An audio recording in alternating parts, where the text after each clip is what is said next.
Welcome back to our channel. In today's video, we'll show you how to easily copy a game link in Facebook on your PC. Follow these simple steps to get started. Step 1. Open Facebook. Step 2. Look for the game's icon in the upper bar of the Facebook interface and click on it. Step 3. Select your desired game. Browse through the available games and click on the one you want to copy the link for.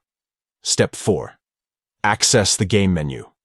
From the right-hand menu, locate the three dots icon and click on it. Step 5. Copy the game link. In the options that appear, select Copy Link to Game to save the link to your clipboard, and that's it. You have successfully copied the game link from Facebook on your PC. Now you can share it with your friends or use it for your own reference.